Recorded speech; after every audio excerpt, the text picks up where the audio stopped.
महोदय जवाब मिला है, लेकिन जो जवाब है वह बिल्कुल तथ्यहीन, भ्रामक, नियमावली के विरुद्ध, सरकार के संकल्प के विरुद्ध है।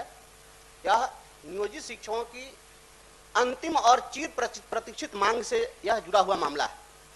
वर्ष 2012 में राज्य सरकार ने नियमावली जारी की 3/4/2012 को, और उसमें नियमावली की कंडिका 7 में प्रावधान बनाया गया कि सभी स्कूलों में 1 to 5 के बेसिक ग्रेड शिक्षक कहे जाएंगे, 6 to 8 के स्नातक ग्रेड कहे जाएंगे, और मिडिल स्कूल में एक हेडमास्टर का पद होगा। और इसमें कहा गया कि इन पदों पर नियमावली की अधिसूचना से लगातार 2 वर्षों तक सीधे इन पदों को भरा जाएगा, और तत्पश्चात आधे पद प्रोन्नति से भरे जाएंगे और आधे पदों पर सीधे नियोजन किया जाएगा।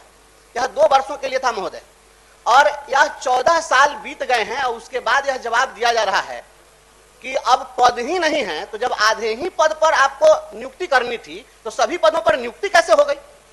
और आज भी यह जो तथ्य है यह भी समझ से परे है, क्योंकि राज्य में लगभग 32,000 मध्य विद्यालय हैं, और स्नातक ग्रेड का जो पद है जिस पर हम प्रमोशन मांग रहे हैं उसमें भाषा के अंतर्गत हिंदी के शिक्षक होंगे, अंग्रेजी के शिक्षक होंगे, संस्कृत के शिक्षक होंगे, उर्दू के शिक्षक होंगे, तो 4 स्नातक शिक्षक होंगे। फिर उसके बाद में गणित के शिक्षक होंगे, विज्ञान के होंगे और सामाजिक विज्ञान के होंगे। कुल 7 शिक्षक होंगे, और 32,000 में अगर 7 से गुना कर दिया जाए तो 2,24,000 पद सृजित होते हैं। तो इतने पदों पर स्नातक ग्रेड में बहाली कब हो गई?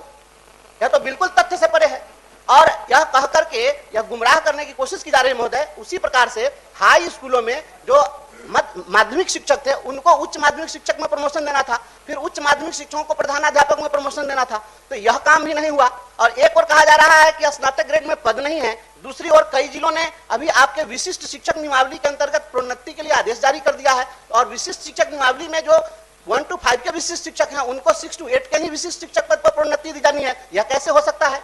यह बिल्कुल एकदम तथ्य से परे है। और सरकार अगर देने के लिए नियमावली बनाई, यह नियमावली महोदय हमारे हाथ में है, और यह नियमावली सरकार बनाई तो ये अधिकारी कौन होते हैं रोकने वाले और गुमराह करने वाले? यह महोदय बहुत ही चिंतनीय बात है। और शिक्षक जो आज पूछिए, बोलिए। माननीय सदस्य का प्रश्न बहुत ही माकूल है। जब नियोजित शिक्षक स्थानीय निकाय के शिक्षक आज भी हैं और उनके लिए नियमावली में प्रोन्नति का प्रावधान है, उत्क्रमण के बाद जब वो राज्यकर्मी बने तो उनकी पिछली सेवा की भी गणना की जा रही है, तो पूर्व के नियमावली में जो भी प्रावधान है उसके आलोक में प्रोन्नति जरूर दे होनी चाहिए, चाहे कोई भी हो, स्नातक ग्रेड के हो, प्राथमिक हो, 6 to 8 हो, माध्यमिक हो, उच्च माध्यमिक हो, लेकिन प्रोन्नति होनी चाहिए। ये उनका नैसर्गिक अधिकार है, इससे उनको वंचित नहीं किया जाना चाहिए महोदय। ठीक, माननीय मंत्री। ये जितने भी नियमावली बनी है राज्य सरकार ने बनाए हैं, और अपने नियमावली को संशोधन करना, नहीं मानना, उसकी अवहेलना करना, ये शिक्षा विभाग का काम रह गया महोदय। जब आपने नियम बनाया है कि 8 वर्षों की सेवा पूर्णता के आधार पर स्नातक ग्रेड देंगे, 5 वर्षों की सेवा के आधार पर हम प्रधानाध्यापक ग्रेड देंगे, और इस तरह के कई मुद्दे हैं महोदय, तो आप जब आपने कानून बना लिया, आपने उनका सेवा संहिता बना लिया, तो फिर उनको इसके अनुसार काम करने में कौन सी कठिनाई है सरकार को? ये मैं जानना चाहता हूं सरकार से कि आप इसको कब तक पूरा करेंगे, क्या कठिनाई है, ये सरकार से सदन में जानना चाहते हैं। माननीय मंत्री। शिक्षक के रूप में उनका ग्रेड पे तय कर दिया, लेवल 9 के तहत प्रधानाध्यापक के पद पर कर दिया। प्रोन्नति के फलस्वरूप ये सामान्य नियम है कि उसको इंक्रीमेंट का लाभ मिलता है, लेकिन प्रधानाध्यापक को इससे वंचित रखा गया है। तो हम केवल यह माननीय मंत्री जी के संज्ञान में देना चाहते हैं कि जब सब काम आप कर दिए और इसमें जो मूलभूत जो सरकार की अधिसूचना है उसकी अवहेलना हो रही है, तो ये समीक्षा किए जाने का दायित्व है विभाग का कि इसकी पूर्ण समीक्षा करिए, और समीक्षा में आर्थिक मामले को जरा नजरअंदाज नहीं करिए, क्योंकि शिक्षक भूखा रहेगा तो पढ़ाई क्या कराएगा। चलिए, और कोई?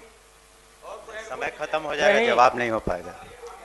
क्या वीर विहीन महिमा जानू, कोई नहीं है। चलिए, तो महामंत्री। देखिए मंत्री जी बोलिए। माननीय सभापति महोदय, मैं गौर से सभी सदस्यों की बातों को सुन रहा था। शुरू में प्रश्न जिन्होंने प्रश्न उठाया है ध्यानाकर्षण का हाथ भी है, लेकिन एक शब्द, एक वाक्य उसमें ध्यान दीजिएगा। हमने कहा है, पहली बात तो कहीं से भी सरकार जो पंचायती राज व्यवस्था से जो हमारे शिक्षक शिक्षिकाएं आए थे उनके प्रति सरकार ने किसी तरह की अनदेखी नहीं की। अगर ये बात रहती तो एक मामूली सी परीक्षा लेकर 8-2.5 लाख वो सरकारी कर्मचारी नहीं होते। तो ऐसी बात नहीं है कि जो पंचायती राज व्यवस्था से जो शिक्षक आए हैं उनकी अनदेखी की जा रही है। एक और मौका है उनको तो पुनः अपना एक मामूली परीक्षा देने का, ताकि वो सरकारी सेवक बन सकें। तो ये कुल मिलाकर अगर हमारी मंशा सरकार की रहती, माननीय मुख्यमंत्री की, तो कोई और नज़रिया हो सकता था, लेकिन नज़रिया बिल्कुल सकारात्मक है और जिसकी वजह से 2.5 लाख की संख्या में वो बने। प्रश्न जो जितनी बातें उठी उसके बारे में हमने स्पष्ट रूप से कहा है कि राज्य सरकार इन मुद्दों पर स्थानीय निकाय के शिक्षकों को प्रोन्नति देने के अलग से प्रावधान करने पर विचार कर रही है।